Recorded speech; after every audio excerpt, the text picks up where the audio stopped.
Not the worst thing I've been doing.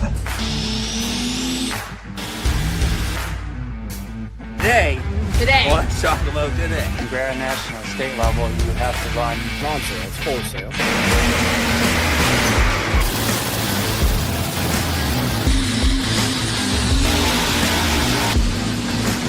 It is like 9,000.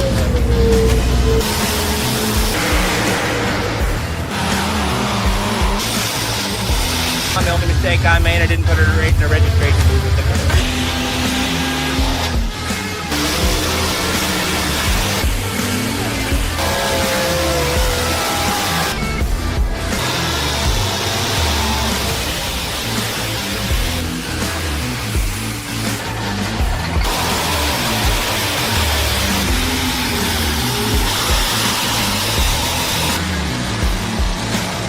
Just this ever-evolving story.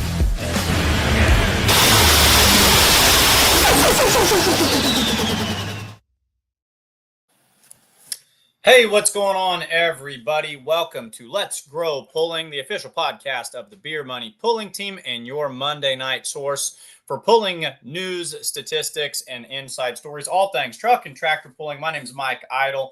I'm joined again tonight by our kind of up-and-coming, really getting a feel for it, our co-host, Logan Stevens. I was able to watch some of the shows you did with Jason while I was out in Maine. I was having a nice time out there. Got to tip my cap to you, buddy. This is really turning into a very comfortable fit for you. I like having you on the show. I think you're doing an excellent job. How'd things go while I was out hiking mountains and stuff? It went very smoothly. Definitely missed you a lot. Enjoy having you around, but no, we got to interview a whole bunch of great guys and just talk about, a huge weekend we had last weekend.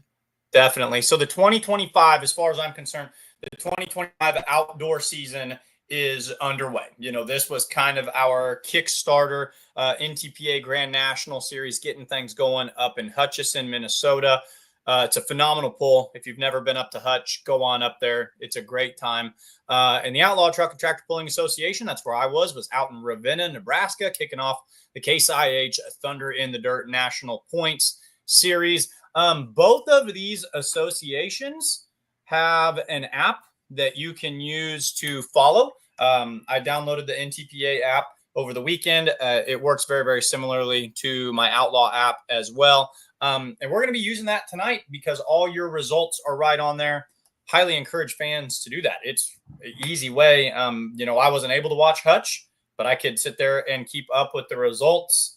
Logan, let's talk about some of these results. Let's talk about this week. And we've got a big show for you guys tonight.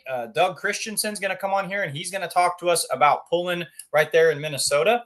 Rodger Baum's going to come on after that and talk to us about the Mackville Nationals in Wisconsin. And then David Anderson, a winner from the Outlaw Show, he's going to join us for pulling through the past. Top of your head, Ravenna, Hutch, the whole pulling world. What comes to your mind from this weekend? Well, let's just start back-to-back wins from the Simon crew in the Pro Stock division. That kicking the weekend off there, bookend weekend, classic. Then you move to some new vehicles. We saw a new diesel super stock right out of the Bauer stable. And night one kind of had a little bit of struggles with her, but way to bounce back night two and go for the win. Then you had a totally out-of-pocket run that, not to discount him, but I don't think very few expected it from the guy we're going to interview here in a few, Doug Christensen and the Pack Rat. Any of those guys anyone can win it, but to see what we would classify as a hometown guy go out there and lay down a huge pass is just phenomenal. What's the toughest pull? You're a puller. You know this. What's the toughest pull to win? It's your hometown pull. It's your hometown that's exactly pull. what Absolutely. It is. Yep, absolutely. So very excited. No, that was the first one that kind of came to my mind. And, I was messaging you guys throughout the week last week, and I said, let's hold off on inviting guests until we see how the weekend develops. We want to see what the stories are going to be.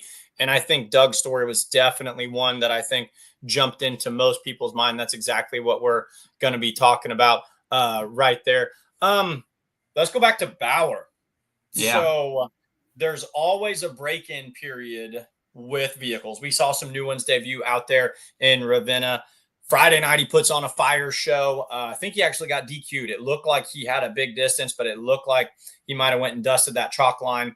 Not only did he win Saturday night, put 40 feet on the field. It wasn't just we snuck out the back door, 370 some odd feet.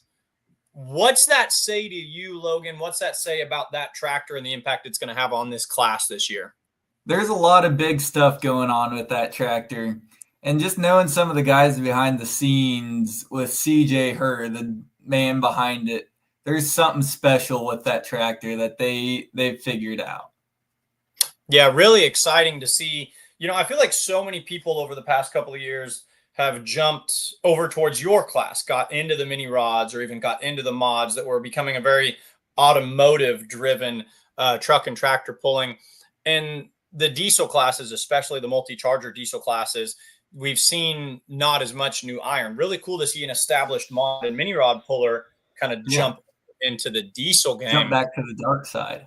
Obviously, someone who knows how to drive and with a tractor who's got a setup like that, the diesel world needs to be on red alert because, it wasn't just a sneaky accidental win. It was a convincing win from a many-time Grand National champion. So absolutely good call with Bauer right there. Ravenna, did you get to watch any of that?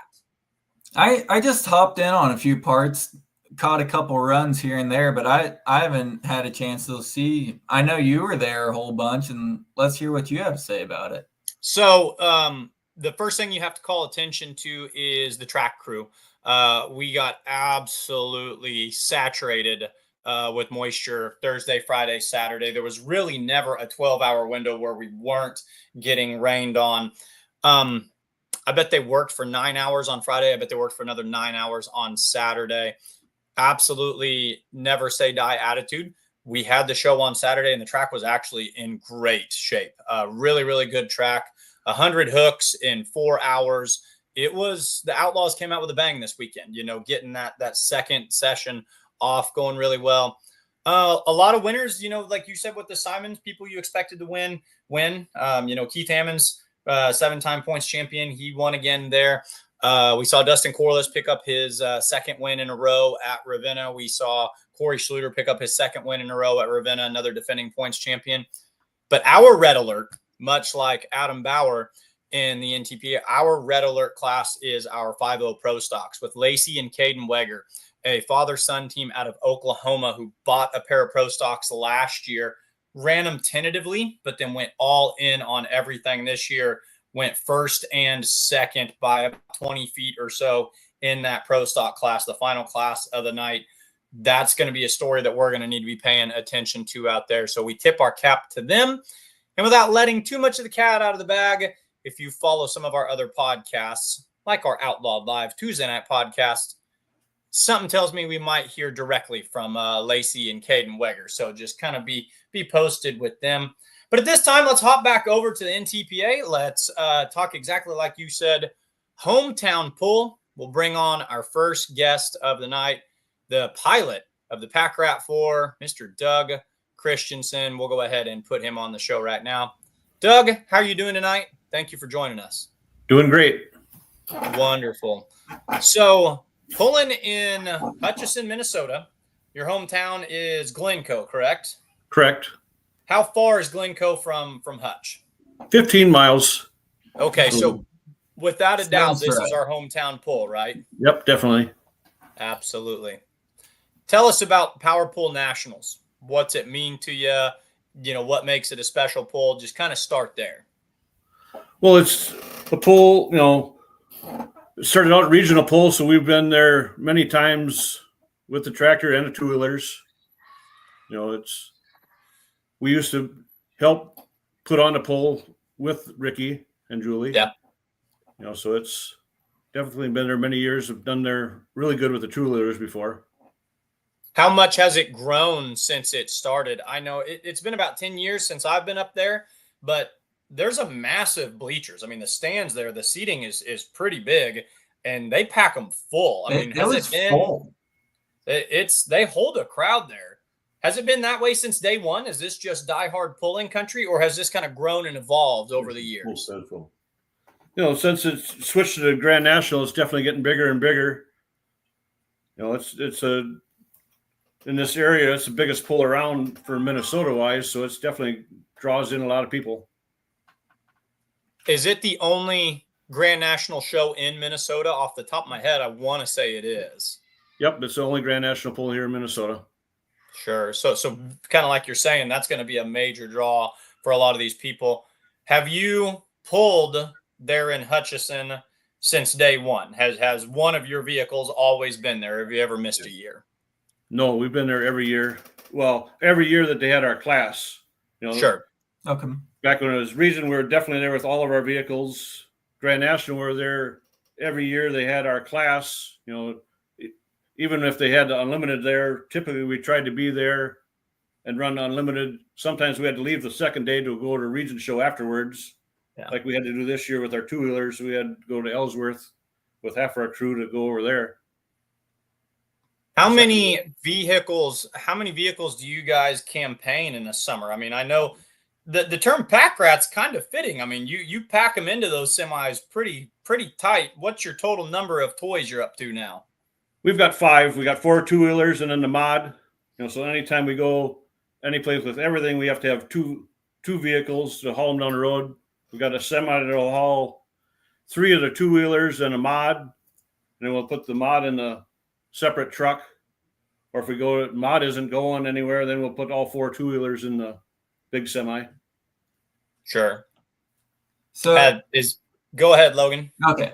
So you won with pack rat number 4, correct? Correct. So how long have you guys had that chassis for? And talk us through some of the other ones that you've had in the past. We built this chassis in '91, similar to what it looks like now. Back then we had two crank to crank up front when we built it, and then 2 of the transverse motors. You changed that setup. I wanted to say off the top of my head, I remember when you had, the crank to crank and the twins facing outward. You changed that around 21, 22, somewhere in that ballpark. When did you switch to the fully, cross-mounted, and what inspired that switch? Well, prior to that, we were running the 2 transverse and 1 single motor up front for region pulling, and when we go Grand National pulling, we'd put a 4th motor in back with a stair step box. It's just more weight that way. It's definitely lighter if we can get 2 of the transverse boxes in there and run it that way. Sure. So I believe I heard Jason mention in your interview that was your first Grand National win in the modified division, correct? Yep, that was mine first for the Grand National mod. So walk us through some of that. Tough field of competitors out there, and to pull out one on your hometown pull. Well, it was definitely exciting. We were watching the show, the other 2 classes that were running, the super stock and the 4-wheel drives, and I was back still doing the drawbar and stuff, and Dad was out watching the other show, and I could hear it in the background that they definitely was greasy or weren't hooking up. RPMs were going up. And then he come back, and we're definitely have to change what we're planning on doing. So we had to change our setup, detune it so we can match what the track was going to take. So we didn't overpower it. If you could have drawn up the perfect scenario, so you've been hunting a Grand National win in the mod class. You said you built this in '91. You've been pulling a long time. Is this the ideal scenario to get that first GN win at the home track? That's got to be pretty special, right? Yeah, definitely. In the last couple of years, me driving it I'm driving it too much like a 2-wheel drive, not getting after the throttle fast enough. So we're trying to pound it through my head all winter to be fast. And then the first show we get to try to do it, you had to change it and slow back down like you were so you don't blow the tires off. So that was in my mind, it's kind of disappointing, that part of it, because I'm trying to get faster.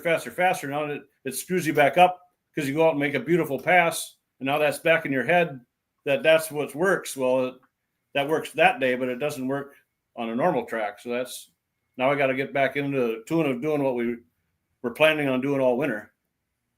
Kenzie, do us a favor. Go ahead and throw up the Sweet Pain comment one more time. This is something I think we need to touch on as well. So Sweet Pain pulling team, they're reaching out here, congratulating you. Great job, Doug, Doc, and the rest of the Christensens. There's probably a specific reason that these guys are rooting so hard for you. You guys and the Sweet Pain team, you're full 100% wedge motor. Your team Chevy through and through. So not only are you getting this done at your hometown track, first Grand National win, you're not running 4 Hemis like those other guys. You're sticking with the Chevy with the wedge type motors. Talk to us about, why do you prefer that power plant? Same as that Sweet Pain team. I mean, those guys, they crank them as hard as anybody. They know you can win with them. Tell us about your loyalty to your engine brand there. We've had Chevrolets forever. Basically that's what we pretty much started out with. You start to get all the spare parts, so it's so hard to, it's definitely being different, but if you try switching, it's hard to switch everything, almost impossible. So then you would have one vehicle that's different than everything else. So that changes your setup for everything. The Hemi, you're running it definitely way different than you do a Chevrolet. Chevrolet's got more low end torque than the Hemi does, so it changes everything. So if you got one Hemi and the rest of Chevrolets, you're not learning anything off your second vehicle. So walk us through some of the stuff you do to your Chevys to hang with the Hemis. I mean, it's not just any other motor that you pulled out of your grandpa's truck. Right. It's the biggest thing we've got to. We're definitely not making the horsepower they are. We can't run the RPMs they are. So we have to hit our setup right on the money and drive like we need to drive in order to compete with them. And you talk setup. Let's talk Friday night to Saturday night. Everyone was talking about track conditions Friday, and then it comes back around Saturday. Talk us through some of that. Well, the biggest thing, we're being the first run out in the season, we're planning on having the motors fairly rich to begin with, to be on the safer side. That hurt us a little bit the second day because I wanted to be somewhat close on the fuel for the first day and then get even closer for the second day for the performance wise. So it backs you up a little bit because you're detuning it for that first session. And now you don't have that first session to get you really close like I wanted to be, but because you don't want to go over the edge, especially the first couple passes of the year. Let's go ahead and take a look at some of those passes. It's a great question, Logan. We're talking about changes from Friday to Saturday. Kenzie, go ahead and give us the Friday night run. And then, Doug, you can kind of just tell us, how you drove it and what you see when you look at this right here.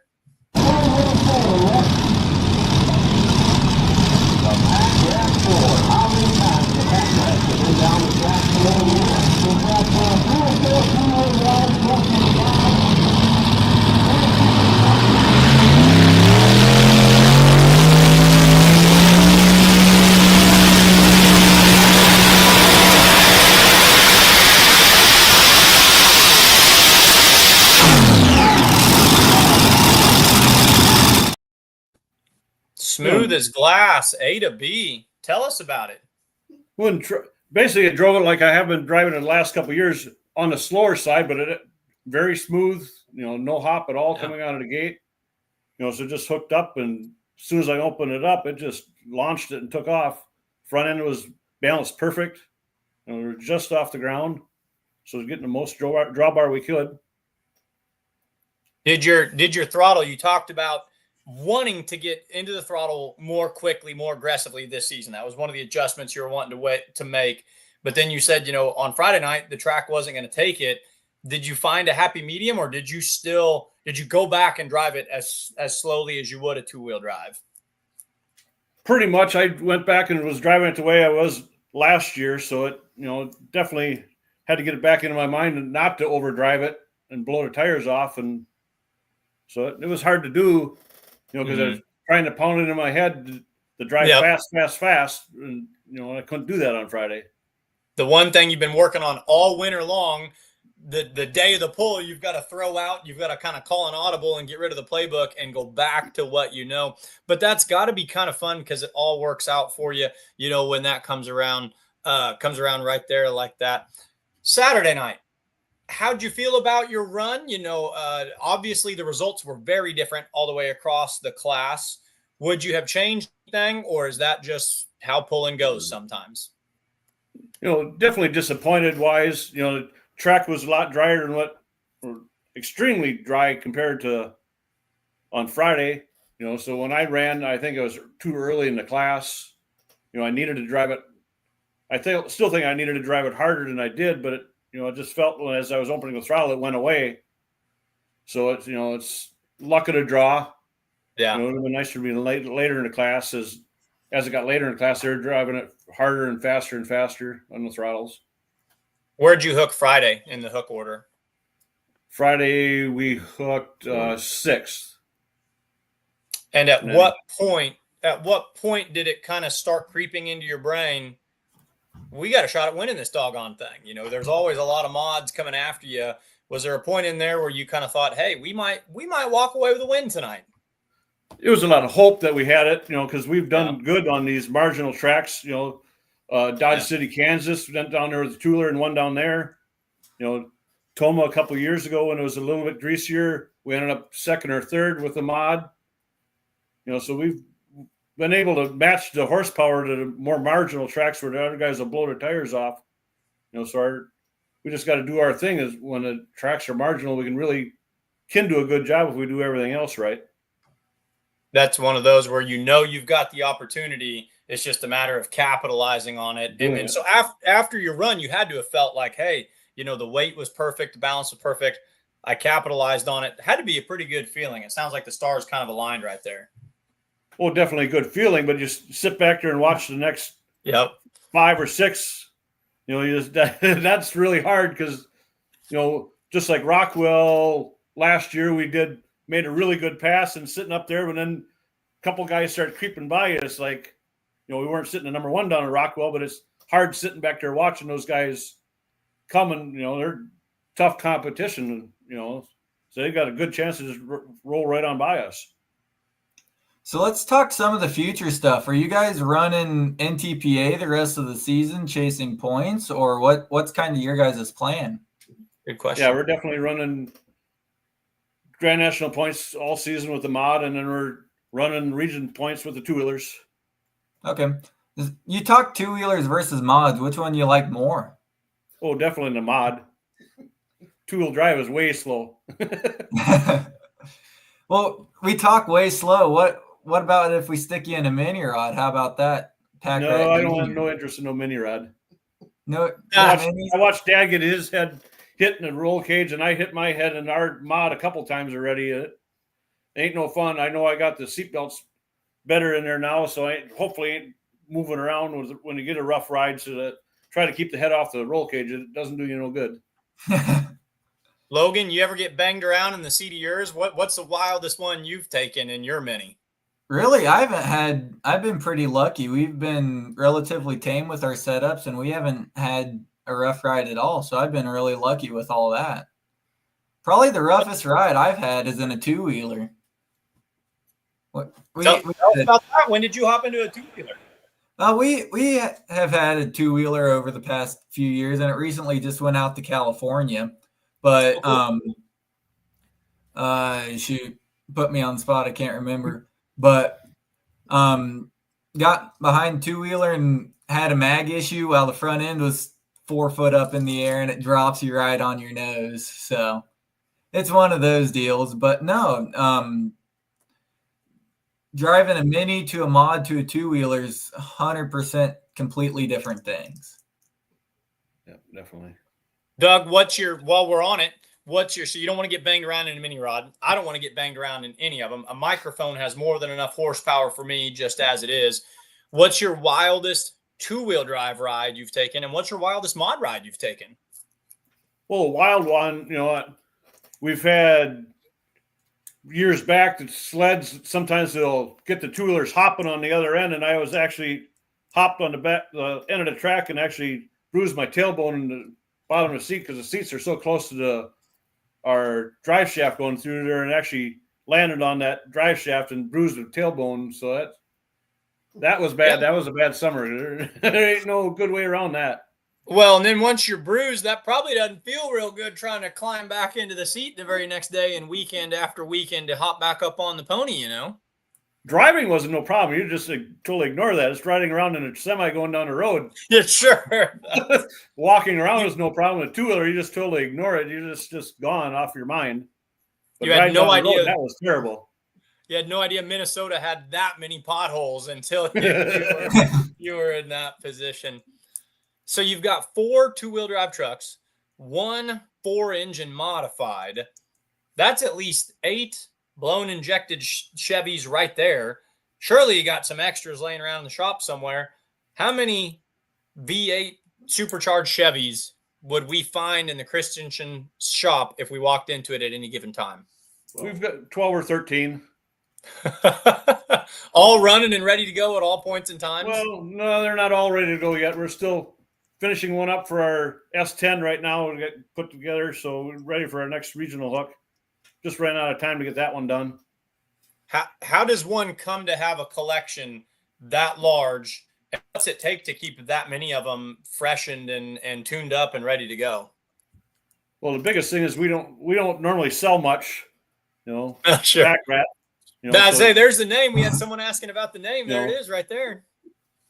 in the past wise, we had lots of cast iron Chevrolets, you know, so we typically didn't sell them. So we'd always have something as a spare sitting there, you know, so if we blow something up, especially in a tractor it was harder with two-wheel drives because you put a 14 on top of it. A lot of the motors were spares out of tractors. We stepped that up, you know, so you put a 14 on it, it really makes it talk, you know, but it's, you know, and now we've got pretty much everything we got are all aluminum KB Olds blocks or a single dart block, Rodak block, that type of thing, but they're all aluminum. Mainly the tractor wise, you don't have enough movable weight if you have a cast iron motor in it. They're just way too heavy. How many people do you have working on your crew, driving, you know, different vehicles or wrenching or, you know, driving semi-truck from spot to spot? Talk to us about, you know, how big your team is. Semi-driving is me and my dad. Two-wheel drives wise, right now my sister's driving that silver T-bucket. My nephew Tegan is driving the blue T-bucket. My dad will be driving the red one this summer. I'll be driving the purple one. And then typically I'm driving the mod right now. Prior to that, the red one was my nephew Jordan was driving the red one, red S10.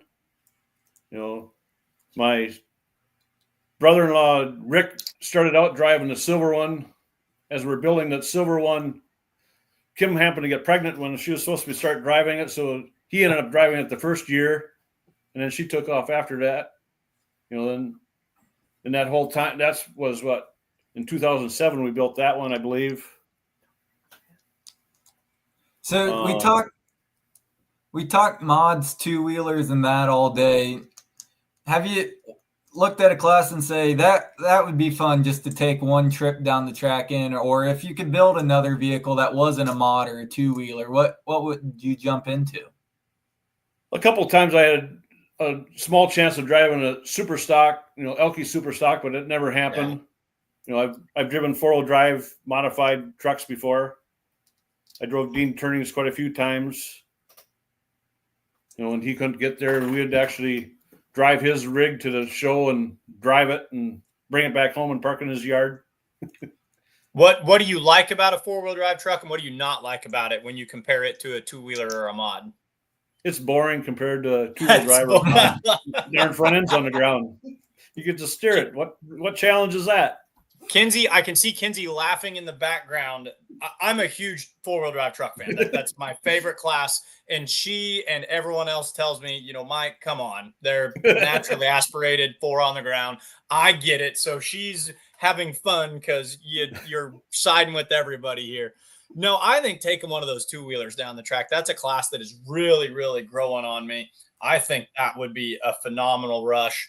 How many? So you got 4 of them now, plus the mod. Is that the most you've ever had at one point in time, or have you had even more of that at any given point? Nope, that's most we've had at one time of our own. And are they just numbered 1, 2, 3, 4, and 5, or what's your pack rat, naming system? Nope, 1 and 2 are gone. 1 and 2 we basically parted that out. Number 2 that ended up getting sold to Ricky Rose. Okay. Number 2 did. 3 is my same chassis I've got for number 6, which I was at Corvette. We took the Corvette body and converted it into a T-bucket. We changed the frame since then, but it's basically the same frame, just put new in it. Then we got the number 5, which is the blue T-bucket. Number 4 would be the tractor, and number 8 would be our red S10. We got 3, 4, 5, 6, and 8. We have a 7. Would be the 7 would be the silver one. That's a lot to keep track of. We go 3 through 8. So 3, 4, 5, 6, 7, and 8, and they're all Roman numerals too, if I remember right. Except for the tractor. The tractor we have number 4 written on it. Just so happens the guy that was painting it didn't stay in our theme. Oh, really? Here, we're gonna see. Yeah, right there. See. We had him paint our family crest on the fenders. Was this a surprise? Was it supposed to be, the Roman numeral, and it came back accidentally with the number 4? It was supposed to be a Roman numeral, but the guy was painting it, airbrushing it here, and we just let him do what he was doing, and that's how he did it. So I believe it kind of stands out. We did most of the other airbrushing, like on our Corvette, we rat on the front end of it.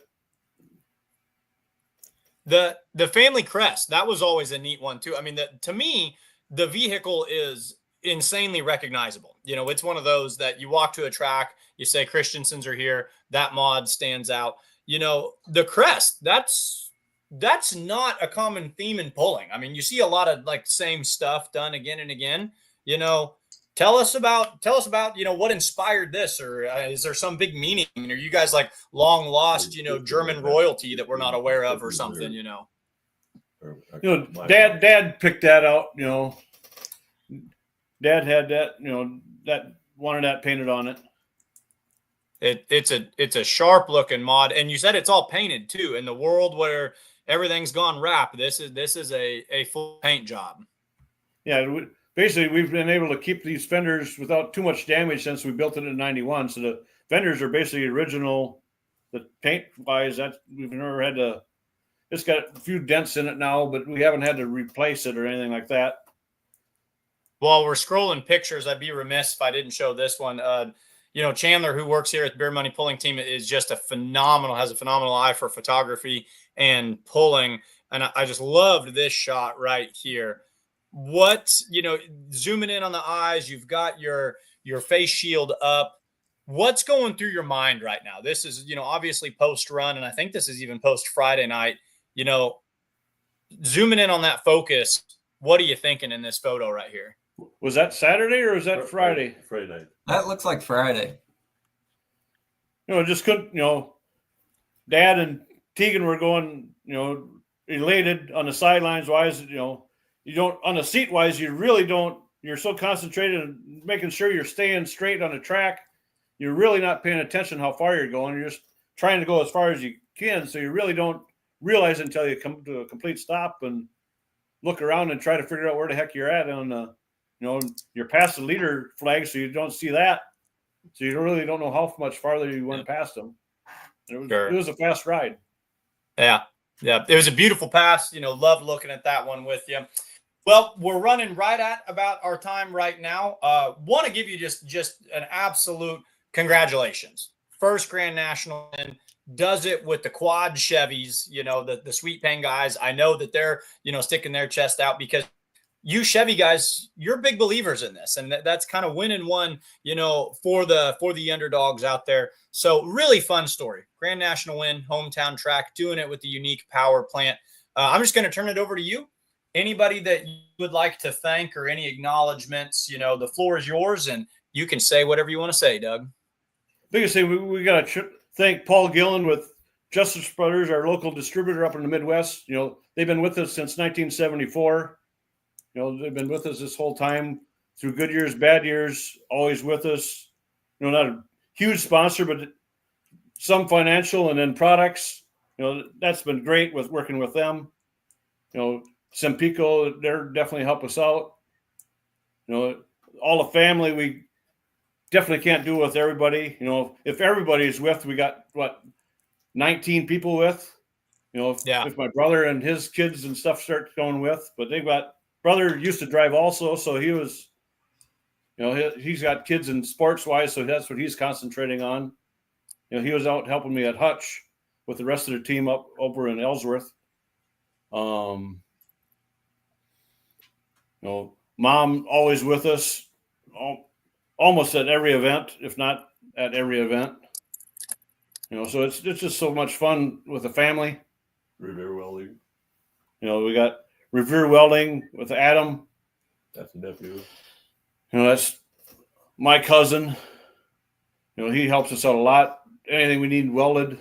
He was out at Hutch, broke a header on ours and just takes it, welds it up. It does anything we need and more.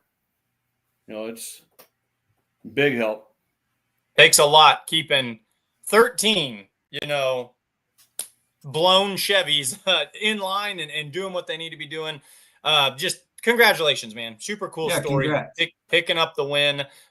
Keep it rolling, chasing the GN points in the mod, and you've got all 4 of those two-wheelers in region. Are you guys region 3? Is that where you're at in Minnesota? Yep, so region 3. How many championships do you have in region 3 over the years? We just go to them all. I know there's got to be myself. There's got to be at least 5. I believe. If What's that? Championships. Oh yeah. At least 5 or 6. I'd have to go up in my bedroom and I got all the plaques for the old ones. Wise to be able to count them through. But I have a goal for Logan. Logan, your goal as a puller is one day in the future, when somebody asks you, how many points championships do you have? You're supposed to go, oh, I've lost it. Too many to count off the top of my head. If you're ever in a position where you say, I got to go upstairs and count my trophies, that's the position you want. It's always so hard, with if there's years that I couldn't do it. There's years we finished 1-2 with me and my brother with the blue tea bucket, so it's a lot of fun. We're competing against ourselves. We want to beat them, but also especially my goal wise when I'm helping out running against our other T buckets or our other vehicles. Personally, I expect them, if they pull after me, they better beat me, because if I'm doing my job and they're driving right, they should beat me. One last thing before you run here, where can people catch you next? Are you running Farley with the two-wheelers next weekend, or what's your next event? Nope, we'll be at Toma next. Cool. Tegan Moore says 18 two-wheel drive championships total. That's incredible. Doug, thank you so much for coming on. The Pack Rat team is something that you almost can't go to a big pull or even the regional pulls. You can't go to an NTPA pull and not bump into you guys doing something. You're great for the sport. You've been great for the sport for a long time. Congrats on your Grand National win in the modified. Best of luck in the rest of your 2025 season, and thanks for joining us tonight. Thank you very much for having us. You betcha. Have a great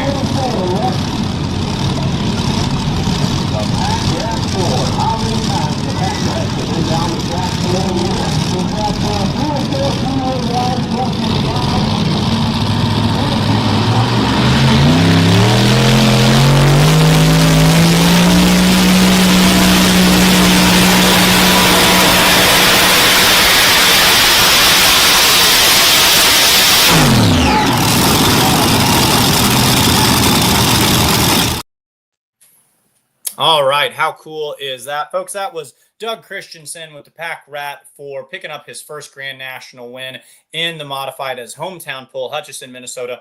That's one that you need to go to. We're going to shift from NTPA and Region 3 NTPA over to Badger State tractor pulling and Champions Tour PPL. You know what, Logan, what I accidentally did, this is totally by mistake. We're going to hit all 3 major associations tonight just by a happy accident. Doug came on here, won at Hutch. We're going to talk to him here in just a second. We're going to talk about the Mackville Nationals. Mega pull that you're going to want to attend. Badger State and PPL. And then we're going to end the night with Mr. Anderson coming on here, telling us about his run out there in the Outlaw Ravenna. So we got the trifecta in here, a happy little accident. Rodger Baum is going to join us, and he's going to tell us about Mackville. They've got some important stuff we need to go over. Let's go ahead and bring them on board right now. New location. Rodger, thank you for joining us tonight. If you are on your cell phone, I'm going to have you do a quick trick for me. If we could turn it this way, it should automatically fill our screen for us if it rotates. Oh, it's not going to rotate for us. We might just have to put it back there. That'll be just fine. Rodger and Waylon Baum, how we doing tonight, guys? Thank you for joining us on the Let's Grow Pulling podcast. How's everything going in your location? Good. Thanks for having us on. Yeah, absolutely. Where are you joining us from tonight? I see trophies in the background. I can't tell if we're in a shop, a trophy room, at the local watering hole. Where are we hanging out at? Actually, in our shop, our little at Baum Machine, we have a little area where we work on tractors and stuff. And so this is our just having to sit down here. It's a place where I can kind of work on tractors while we're doing business at the same time, and have some guys here that work for us, just building stuff. So it's all good. Awesome. Mackville Nationals coming up right around the corner. Jason Schultz, I was talking to him, prepping for the show yesterday, and he said, this one is one that everybody needs to pay attention to. He says this is a pull that helped him learn. And if you're in pulling, you know who Jason Schultz is. He said this was a pull that helped him learn what promotion is. That he says that you guys do such a phenomenal job, bringing this great quality, show to the public. Give us a rundown right here, Mackville. What do people need to know? Talk to us about that change in location. What's going on this weekend? Well, yeah, we moved it to our county fairgrounds here in Outagamie County. We had some issues with we needed to leave our diocese, our parish. It's always been at our parish up in Mackville, Catholic parish, and we just the diocese kind of wanted us to move on. There's some insurance reasons and the liability reasons there. It's getting big and maybe a little too big, and our areas for parking is getting dwindling too with the housing going on in the area and stuff. So it was a good fit to go to our fairgrounds, and we've had pulls there. We do the county pull there as well every year, and so it's just a place we could go. And in Seymour, Wisconsin, it's like 15 miles and 15 to 18 miles north of where where Mackville was. So it was a pretty good, easy decision where to go with it, and they really invited us to be there. They're looking for some more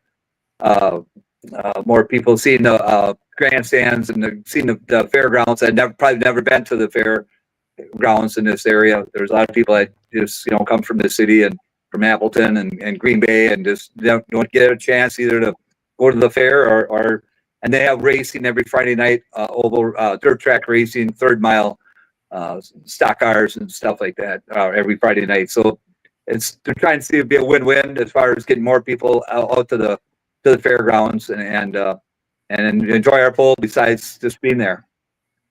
So I want to make sure that we're saying this right to all the fans. The Mackville Nationals are being held in Seymour. The name of the town is Seymour at Correct. The county fairgrounds. Outagamie, am I saying that correctly? Yes. At the Outagamie County Fairgrounds. But to hear you, the way you talk about it, big grandstand, big area. The pull is just a reflection of just how much the pull has grown. You basically grew into a bigger area. Is that a kind of a easy way to say it? Yes, it would be. Yep. It's like I said, it's our bleachers really have so much land, and and really get going so high with the bleachers that we had at Mackville and like 15 high on each side, and they're full. We really can't do anything more, so we're limited to our occupancy, and so this does open us up more, definitely for more room for spectators, and then parking and such.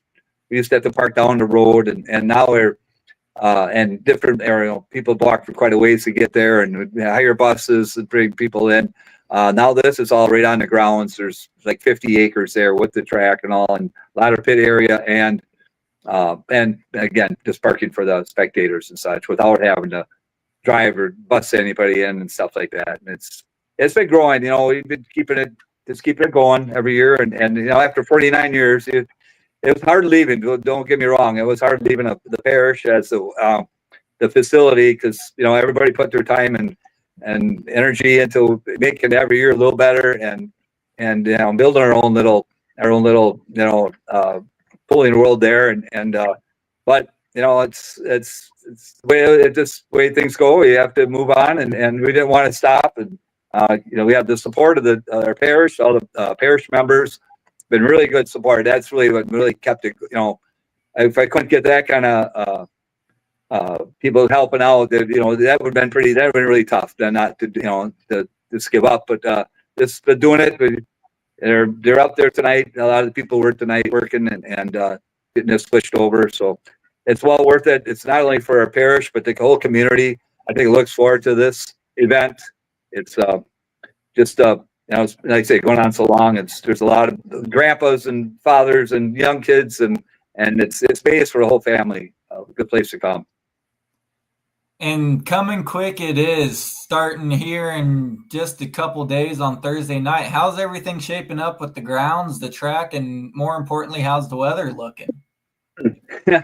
Well, it's a little wet up there. We had rain last night and yesterday, late in the day. And a shower here and there today, kind of off and on. But tomorrow looks real good. Wednesday looks real good. So we should get everything, the track dried up. I'll get a tarp on the whole track, carpet over. So they are talking chances of some rain Thursday, Friday, but we'll get it covered. So if it does, we can get it open it back up. We have to, and whenever. At least we won't be working with a wet track, and then we can add water to it and make what we want to do for the track. But it's going to get covered up. As like say Wednesday after we have a really good day on Wednesday, Tuesday and Wednesday of drying out. And so we'll be prepared for it. We've seen it before, and so it's what you got to do. It's Mother Nature in Wisconsin. You just never know in June. It could be what could bring. And the weather might have been wrong many times probably than right. So hopefully this is one of those that's, they say percentage, and maybe it'll be in northern Wisconsin or something, further north or further south or whatever. You just never know. These showers, they can pop up anywhere, and hopefully they miss us. Yeah, that's summertime pulling. You're prepared with the tarp. All you can do is cross your fingers and work with what you can. We saw some miracles pulled off this last weekend in both Hutchinson and Ravenna. Never count anything out. And fans, that goes to you. I want fans to think about that. Just because you see rain in the forecast, don't say, oh, well, we're not going to the pool. It's going to get rained out. Or, oh, it's raining at noon. We'll go see a movie or something. It really is remarkable. It was what I wrote my article about today, what these track prep crews can get done. I've kind of got this new saying that says if it's not raining at pull time, there's a chance we can go pulling. So fans always, assume that there is going to be a pull, because that's really a bummer when the track crew does work their tails off and you have a great show, but the fans saw a forecast 24 hours ago and thought, oh, it's going to rain, we're going to stay home. So, don't fret about the weather too much, fans, because with this modern stuff that they're doing, more likely than not, pulling can happen. Thursday night, Friday night, Saturday night, 3-night show. Thursday night's going to be kind of a different show than Friday and Saturday. Walk us through what we have going on each night. Okay. Do you want to talk? Dragon. Yeah. Thursday night we start off with more of like hot farm based classes, sanctioned through NEW Motorsports and Tri-County Mini Rides. We have some truck classes too, and some semis as well. And it's more of our local guys. Kind of helps get the track going for the weekend. And then on Friday and Saturday night we have Badger State and Pro Bowling League. I think you can see the classes on the poster there. But for PPL, we have the light pro stocks and super farms, the pro modified 4-wheel drive trucks, and the heavy super stocks. Kind of capitalizing on classes that aren't at Farley, and so I think we should have a good turnout on equipment and stuff. So it should be a good show. So I like what you said right there. That's a smart play, and that's a good way to think about it, because there's a lot of fans of those classes, and it's kind of like, hey, if it's not at Farley, obviously this weekend a lot of eyes are going to be on Farley.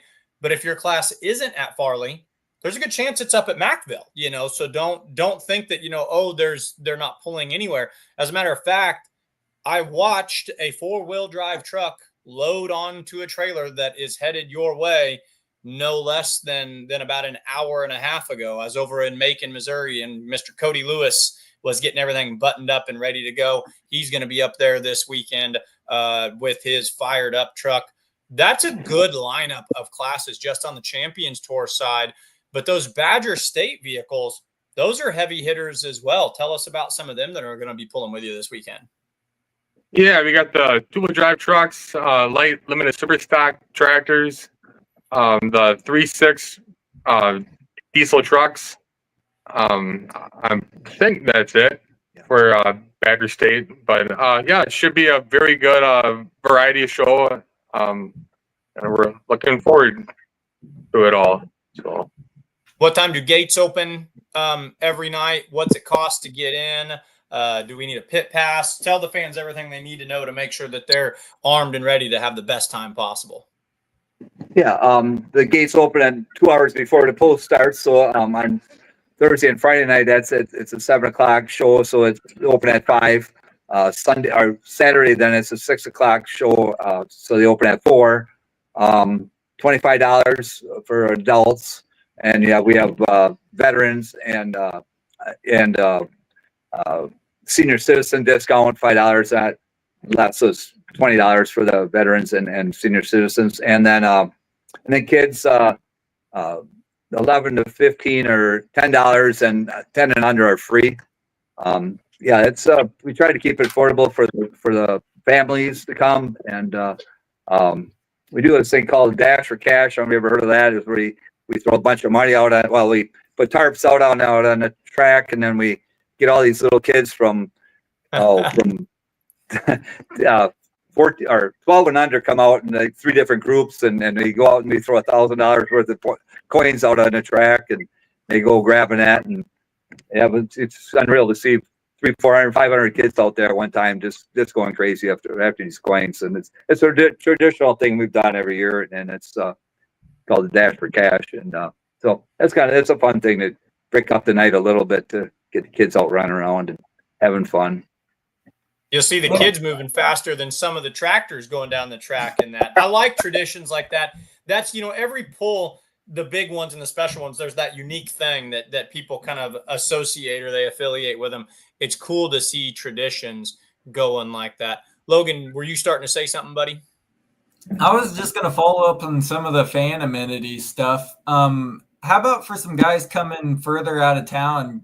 You guys have camping up there, or are there hotels local, or what's some of that looking like? Yep, we have free camping. There's not electric, but it's all open camping is free. It's right on the grounds. There's plenty of room for that. We did have a block of rooms at the Oneida Casino in Green Bay. There was a block of rooms available. I think they might be used up by now, but I'm sure there's plenty of rooms. Green Bay is like 18 minutes from Seymour as well, and there's all kinds of hotels. With the Packer games and all this stuff, there's tons and tons of hotels and restaurants and such. Nothing right in the town of Seymour, but Pulaski's in our town. It's about the same distance away. There's a couple hotels there. But Green Bay definitely, and Appleton is as well. Appleton's same thing, 18 to 20 miles away. There's rooms everywhere. There's nothing really going on this weekend that I know of any other events. A lot of times they have big concerts and stuff, but nothing like that is going on in the area this weekend. So there should be plenty of room for people to get hotels and such. Yep. So I've never been to Mackville, and I know Michael talks about tradition and some other stuff. Do you guys have like an award for the winners? Like Bowling Green has a ring, Hillsboro has a belt buckle. Do you guys have anything that's special, memorable, something just a little different, or is it just a good old fashioned handshake and a congratulations? Well, yeah, we talked to Waylon and I both talked about that. We do have this plaque that we give out. It's just it's actually our sponsor plaque. It's just says it's something you can hang up in your trailer or a man cave or something like that. It's like our poster the poster you see there, except you take the lineup of the classes off of it and blow up our sponsor group a little bigger and pull in for the community is what it says on it. And we give one of those away and a case of Busch Light. So we do get a case of beer. The winners do. Who needs a ring or a belt buckle? You can't do anything with that, man. You can drink a case of Busch Light. That's what I'm talking about right there. This is a tractor pull where you get beer, and it used to be on a Catholic parish. This is like everything that I'm about, all in one thing. This is incredible. How did you guys find yourself promoting this pull? How long have you been the one at the helm doing this? I actually pulled in this bow when I was 16, so it was back in 1975. But as far as promoting it, probably the last 15 to 20 years have been really involved with it quite a bit more. And just it's in our blood. We pull tractors, so it's pretty easy for us to get involved. It's not a baseball game or a soccer game. This is something that we do every day. We think about tractor pulling all year round, and like I said, we're in our pulling shop here and stuff. So, and Waylon, he's, my son, and, I have 2 sons and 3 daughters, and they all act. My wife gets involved, to helping out with the cooking or, serving food and stuff, but like that. And, so it's been pretty good for us. It's a fun sport for us as a family, and, just continue it on and then helping. We do help with the fair. We have a pull there as well. 2 weeks later, the fair goes on at the same location now, and we involved big with that as well. A farm pull one night, and then another NEW motorsport pull as well, and then another actually another pull and later in the year in Freedom we do promote another pull as well there too. So it's a busy summer for us and in the pulling world with us. So. This made sense, to us, for us to, to be the people to keep it rolling here and go to enough different polls to see how, watch how other people make, have to run their polls and take note of things. And let's try that. It makes sense. And not be afraid to try things too, that when you do stuff, make a change, and if it works out, it works out. That's the part of the 49 years at Mackville. It was it was a lot of years of, gaining experience and or learning, how to make things, get the food out in front of the people or get the beer, we can really make some sales if you keep everybody happy and not letting them go home and stop at McDonald's on the way home and eat, that kind of thing. So it helps.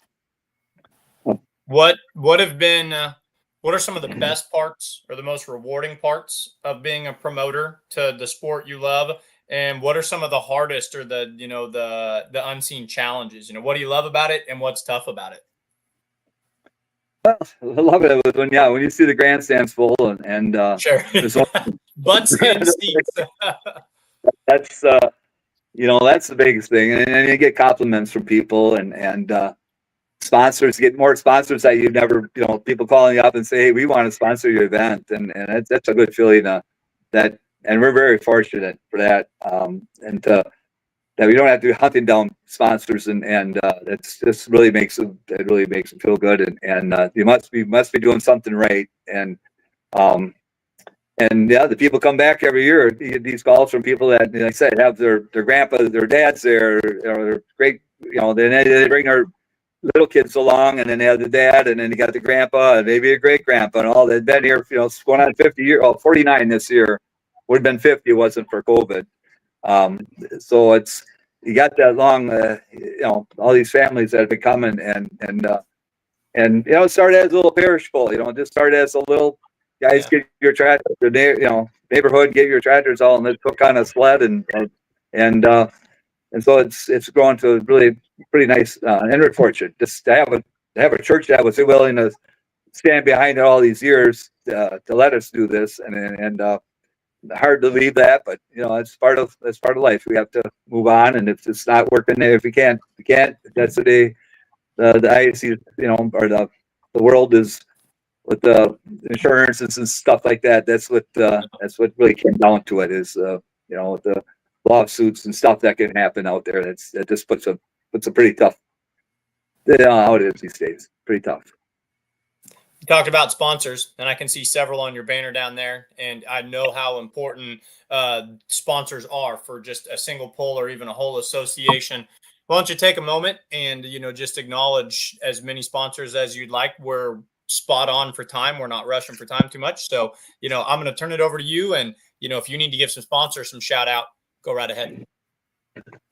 Well, I don't have the list actually right in front of me. I can't really read that. I'm sorry. I should have had it slipped in front of me. That's complete. No, it's the one question in polling as an interviewer. I always, you hate to say, who do you need to thank for being here and who's been behind you? Because the minute you ask someone that, they'll say, I've got 1,000 of them. And if I try to say them all right now, I'm going to leave somebody off. So, but right. Folks, you can see it right here on the poster.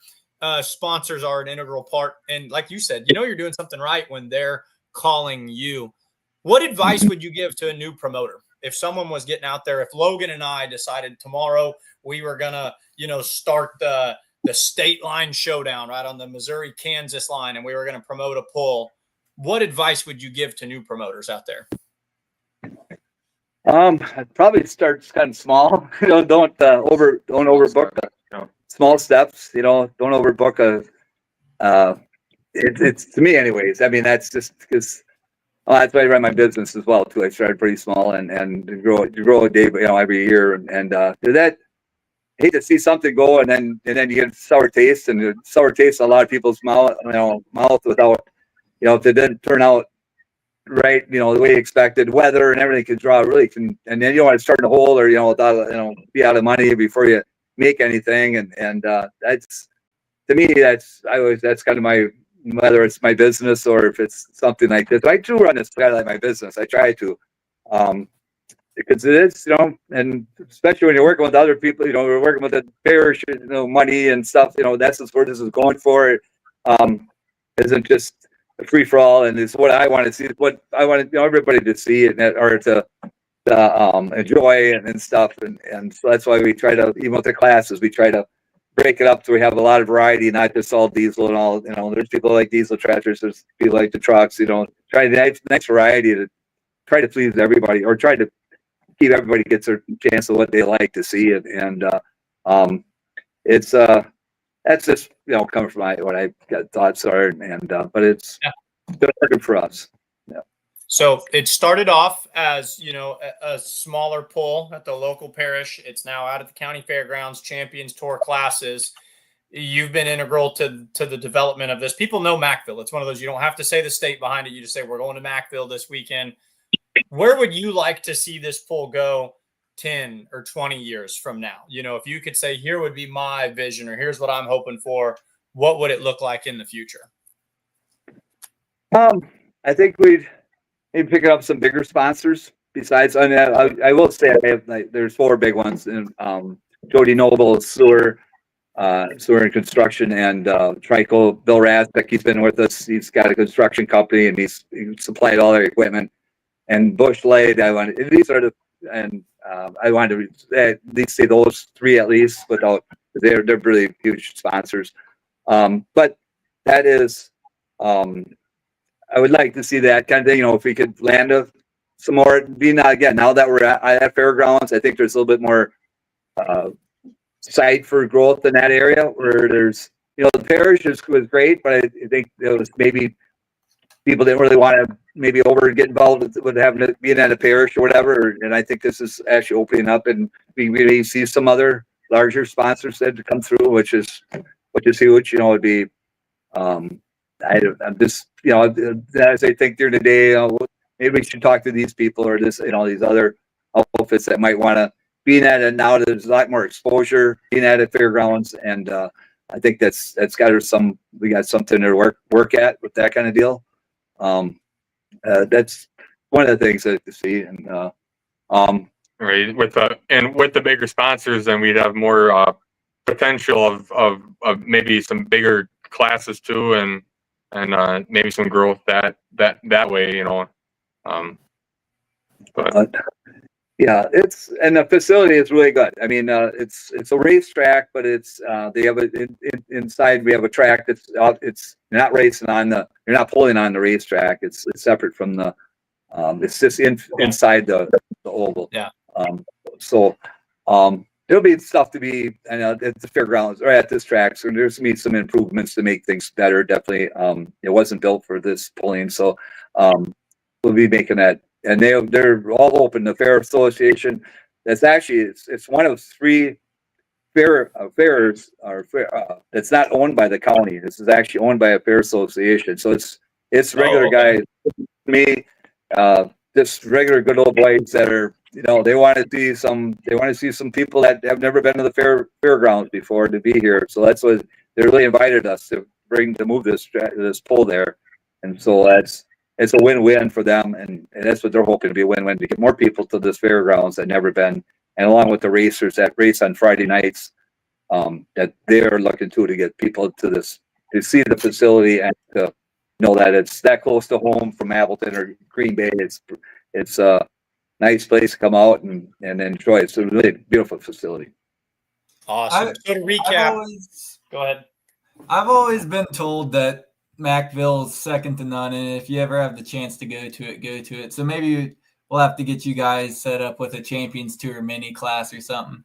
But kind of rounding this out, what are you guys looking forward to the most for this weekend? Good weather will be my best. Right now, there's no doubt. Good weather, which brings good crowds, right? And that's my biggest concern. Or right now. Yeah, you got to listen to the darn forecast. You can't get away without not listening hear it on the radio or hear it on the throw the tube on, and so that is but I just and just get hopefully we got a lot of comments that they that being as I moved that it's hey we really like it. I'm sure there's gonna be some people are still gonna be wishes that it's still at where it was. There's no doubt. I myself do it away, but you had to move on with this world, with the way things go. So, no, it's just the big crowds and again, and nobody gets hurt or any issues like that, and then let's look forward for next year. If the weather doesn't want to cooperate, we've got this much closer, got this much better things already lined up that we've made the move, and a lot of things we had to form to make this happen as far as this within all the deals to make it happen. So, and that was a pretty good undertaking in the last 2 months, and so just then look forward to next year again. Absolutely. Gates open 7:00 Thursday and Friday, 7:00 on Thursday. Via Motorsport. Go ahead. No, I'd say 5:00 they open. The gates open. Oh, gates open 5:00. Gates Polling open at 5:00. Show starts 7:00. Yep. Gates open 5:00. Show starts 7:00 Thursday, Friday. Show starts 6:00 on Saturday, Friday and Saturday. Badger State tractor pullers and PPL Champions Tour classes. Rodger and Waylon Baum, thank you so much for joining us. It's a phenomenal pull. You guys are great people. Keep doing what you do. And let's grow pulling. Thanks for being on the show, guys. Thank you. Thanks a lot, guys. See ya. Thank you. How cool was that? Logan, you are absolutely correct. You need to be pulling up in Mackville, and you need to take your mini rods up there. Looks like a great show. Looks like great people. That stuff gets me excited. Start small, grow it up big. It really is. Like if you say Mackville, people have heard of it. That's what we're looking forward to this weekend. That's the future. That's the near future. let's kick it back to the past. Kenzie, roll that tape. Let's go pulling through the past.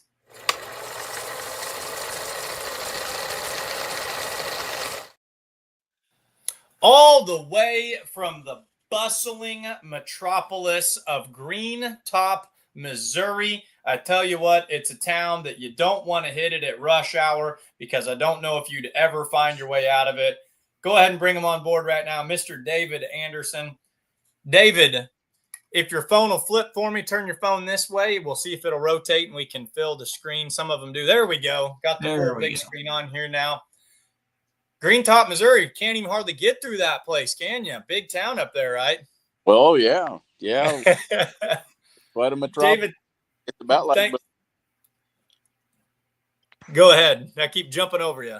I said it's about like Bavaria. It's quite a. Hey, man, but I'm from La Plata originally, so I did start off in a slightly bigger town, So, but no, we're having fun here. David, he lives just up the road, a couple of towns north of me, up there in Adair County. I'm down here in Macon County. Thanks for joining us tonight. This is Pulling Through the Past.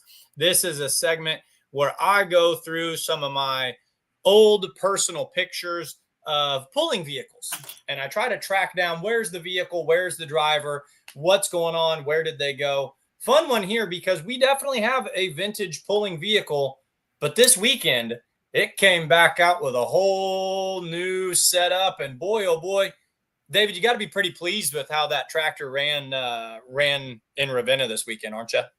Oh, I am. I'm thrilled to death. You change everything like that and do just from front to back and bottom to top, and you just don't know what's going to happen. And we was a little heavy on the nose, trying to be a little conservative, but it was a nice ride. I was very pleased. Would you rather show the folks where the tractor started? I'm going to leave this up to you. I'm going to let the guests choose tonight. Would you rather show them what it looked like originally, or would you rather show them first what it looks like now? I'll give you the pick. I'll go back. Let's go back. Okay, so this is from about 1985. I've got two pictures of it here, and you did not own it at this time. And I don't have any middle pictures, so maybe we're going to have to go hunting for those. This right here, 1985, and maybe you can help me, but I think this is Kirksville, Missouri. Oh, it might be. I can't tell for sure from that, but yeah, that's sure the way she looked when we got it. So this was, and help me say the last name. Is this Aylward? Is that how you pronounce his name? Aylward. Aylward. This is Lee Aylward. And yeah, I mean, this tractor, it looked a lot like this when you drove it for a long time. Tell us what you know about it sitting right here, and then give us its history. When did it come to you? What did you do to it then? What have you done to it since? I mean, this is kind of a neat ride right here. Well, it's got a lot of history in our area, that's for sure. And the tractor was a 1975 model. It was bought by a couple of fellows over around Unionville, which one of those guys was Connie Mulnick's dad. Oh, okay, sure. They took it over to Arbela one night to tractor pull, and coming back home, wrecked the truck, and it fell off the truck and broke in 3 pieces. And then Lee bought it from the insurance company, as I understand it. Okay. And put it together as a pulling tractor. I don't know what year they wrecked it, probably 75 or 6. But they were pulling it in farm classes and stuff. So it's basically been a pulling tractor all of its life. Uh-huh. And then okay. Go ahead. No, I was gonna say, when did you buy it from Lee? I bought it in 1990, the end of the year.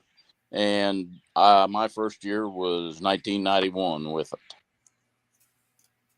I've got another photo here. Now, this one comes from, I haven't met him in person. We talk on the internet a lot.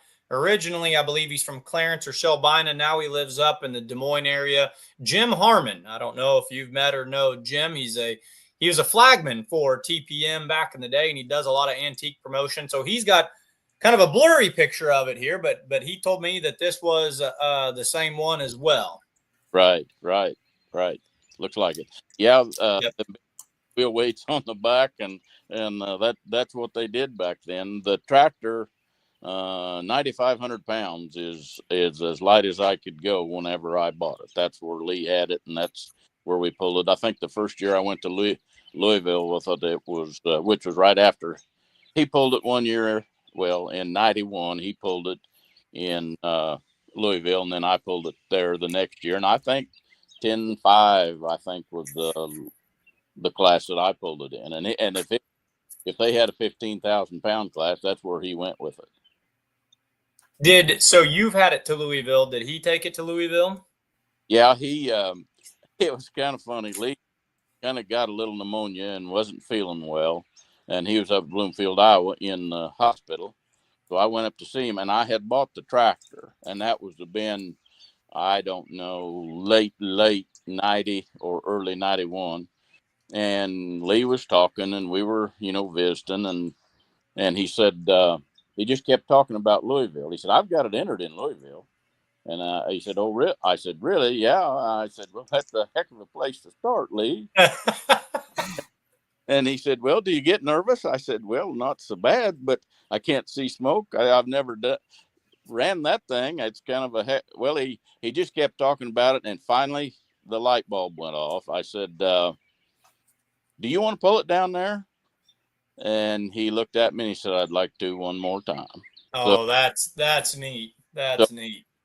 Just do that. We'll be there to help. And so 1991 in February is the last time Lee pulled the tractor.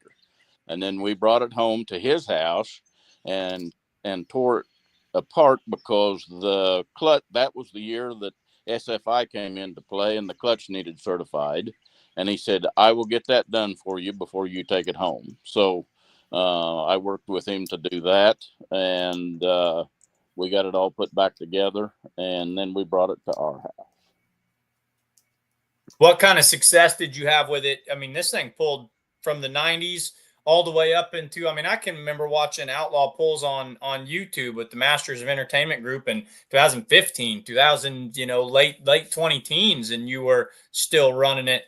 Do you have a lot of success on it the way that it was set up through that time? Yeah. Whenever I got it, I always had for a long time until Lee passed away. I had him for information. And sure. that was a lot of fun. Lee was a fun guy.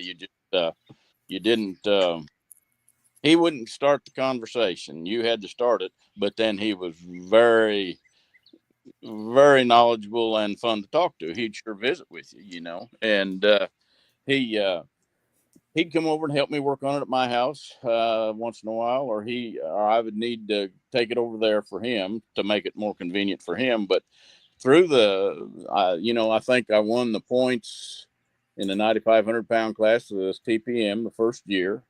Mm-hmm. He always ran the open class, or not always, but quite a bit. And sure. That with TPM, and that was the 9,200 open, they called it. And the modifieds weighed 9,200 and the tractors weighed 10,000 pounds. And that old tractor always liked the weight. It would hunker sure. down. Right in there. I know one year, I think we had 4 of those hooks and I won all of them. And I didn't know you could do that at all running against twin engine blown modifieds, but it liked the weight and that made a lot of difference. So yeah, we had good success through there. Early 2000, after I'd lightened it, I don't even remember what year we lightened it now. I had to get down to 7,500 because they were just running out of 9,500 pound tractors. Yeah. So we did, and it was a lot more of a learning experience then than it was originally, and where to put that weight and how to get it down the track and all that. But we had some luck. I don't know. I think 2000, maybe we were the outlaw open champion there, because that's when that open was the alcohols and the diesels running against each other. And so we've had some success along. We kind of run into some buzzsaws, whenever you got to run against good ones and yeah, some of those, but I've always said, I've got that way you got somebody to shoot for. I know Dennis and Matt had the best that they could get, and if you could kind of run with them, you felt like you had a good night. So, yeah, if you're running with Matt and Dennis Goodwin, I mean, you're definitely out there with truly some of the best of the best. I'm trying to pull up the all-time outlaw points champs and stats right now. Matt Goodwin's actually, I think he's like number 2 on the all-time list in the Outlaws. He's got like 10 national championships or something like that. And I was gonna pull yours up really quickly. So the tractor, here's how it started. And you didn't change looks wise. I mean, if I remember right, you kind of left the white side shields on it. It kind of looked like this, as far as presentation a lot of the time, didn't it? Yeah, it did. I tried to stick with that, and I guess the main reason was to kind of keep it as a 1066 and Lee's old tractor, and that honestly, that is the reason that I never named it. We had Anderson Farms and my signature on there, but we really never had a name on it, and I just couldn't honestly think of anything to honor Lee the way I felt like I needed to, so I never put a name on it. And Lee never named it either? Oh, no, he never had a name on it. And I don't know if he even had his name on it. I mean, maybe a sticker where he'd certified weight or something, but I mean, that was really it. And so it was, but we had a lot of good tractors to run against back then. And like I said, if you come close, we felt like you had a good night, but it would do its share. I know Dennis and Goodwin and I, we split a few. Me and Matt did that whenever they didn't want to pull off. But back in those days, Illinois, Iowa, and Missouri is kind of where I tried to run, and they were all NTPA affiliated states. So anywhere you went was an NTPA hub. Sure. And Southern Iowa, there was a lot of them, and so we run into each other quite a bit. And of course, there's a lot of good pullers out of Illinois, and then Iowa, and we had quite a few good diesel tractors or super stocked as such in Missouri, and so it was a lot of fun. But like I said, I just never could think of a name that felt right until we built the new one, and I guess it's mine now. So let's take a look at it. So it's people have been wanting, this is a very popular tractor. You're a very well respected, well thought of puller. People have been wanting to see you back out for a while. It was fun to watch the run that you had on Saturday night. We've got video of it now, folks. Before we play it, keep in mind, more or less, this is the same tractor, or at least it traces its roots there. Kenzie, let's see what it looks like now. Here's your winning pass from Saturday night in Ravenna, Nebraska.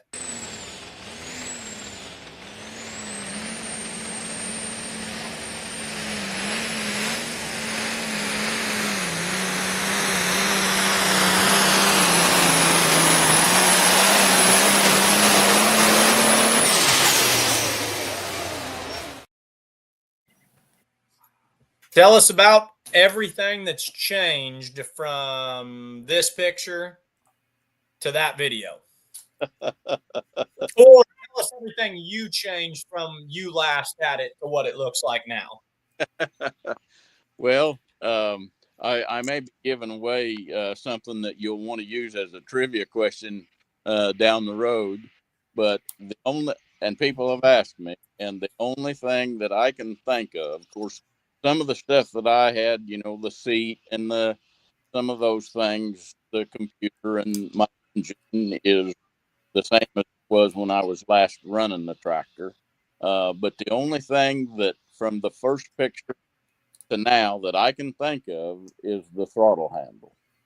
Oh, okay. So we have the original throttle handle has stayed through the whole process. When Ernie Connor kind of put it together for me, because I just don't have the machines to do what he can do, and we're not that far apart, as you well know. Right. Yep. He's creative and very, very sharp machinist, and he's willing to listen. So, and suggest some good suggestions.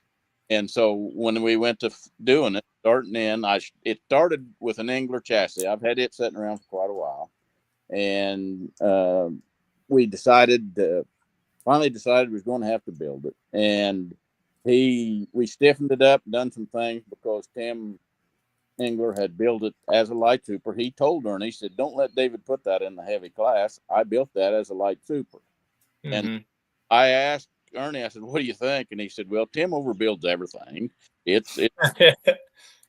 But we can do some things." So he suggested some things, and I suggested some things. So we stiffened it up and made it stronger and heavy.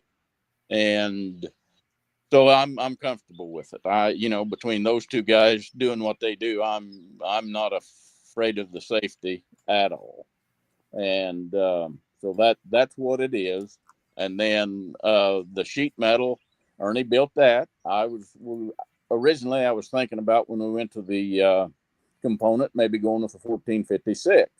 Well, after we decided we were going to build it, I thought, well, it's always been a 1056, so I don't want to change that. And he had already built the sheet metal, and that sheet metal was actually on the old cast chassis right at the end. And so he had to revamp it a little bit to get it to fit on the component.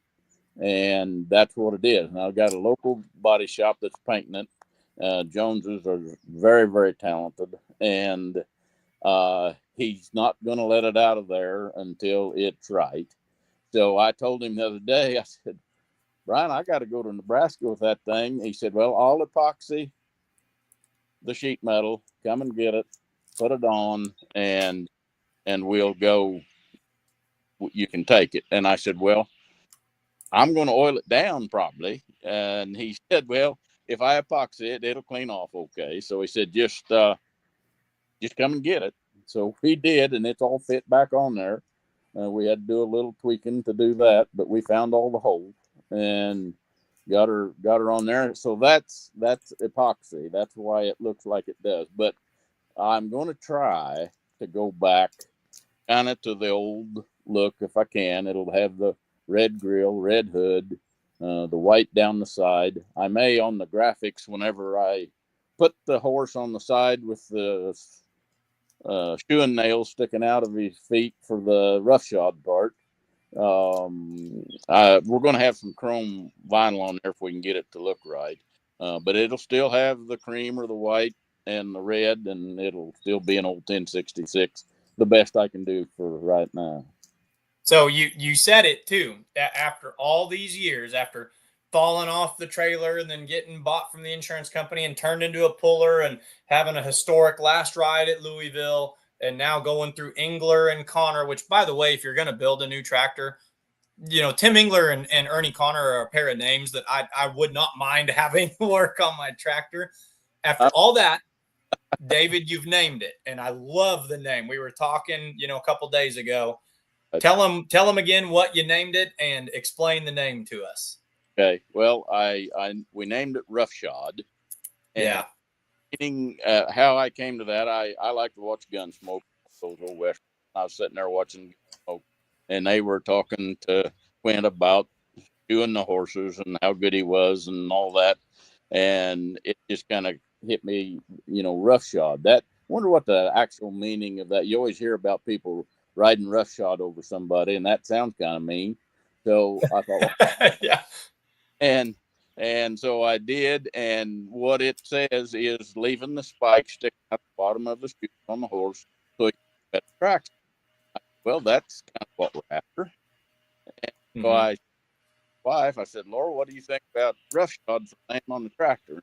Well, I think that's okay.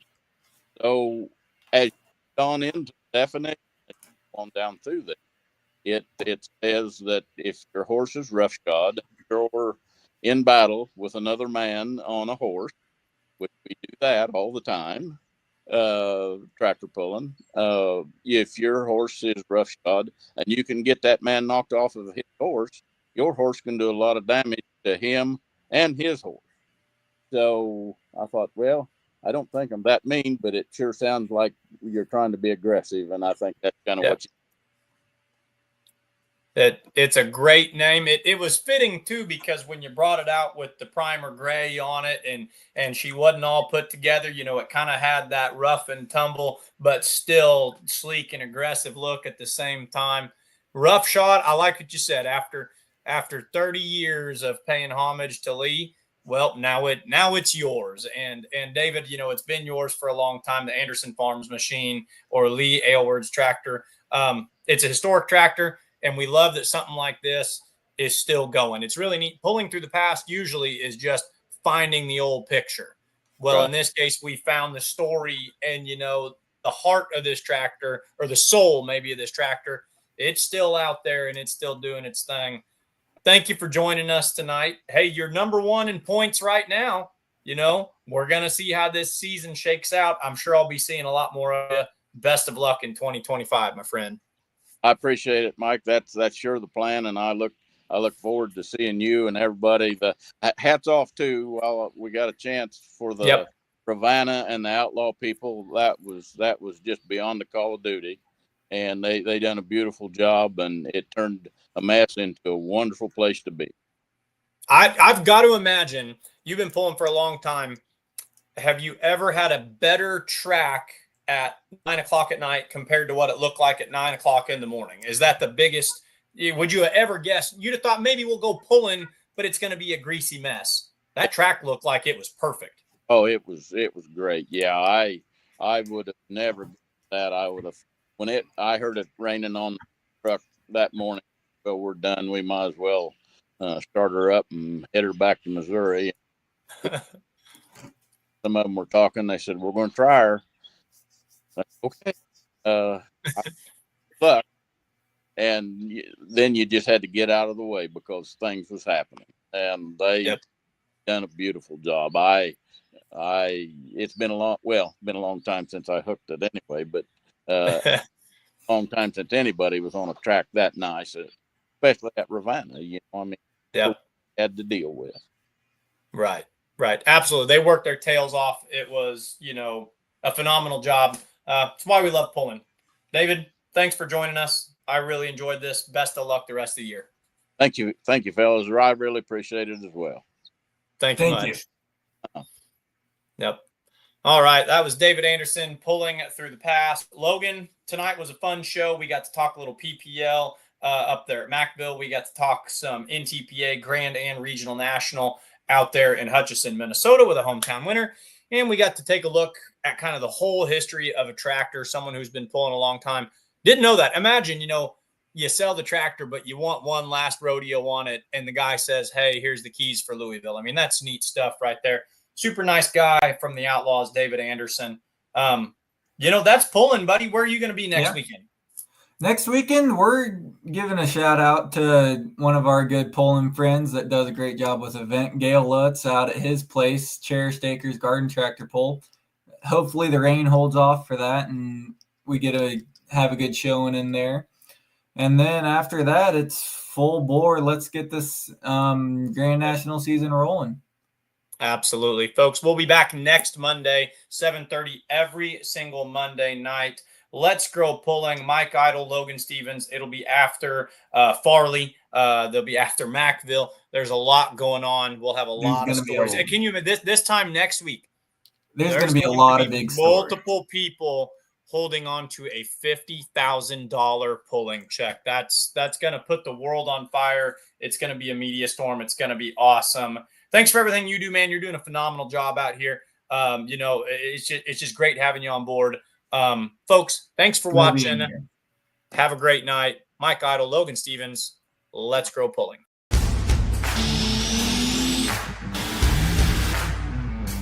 Today. Let's talk about today. Grand National state level, you have to run non-sale. It's wholesale.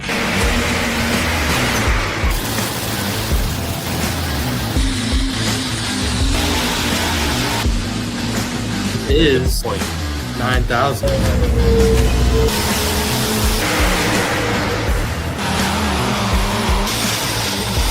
The only mistake I made, I didn't put her in a registration booth with the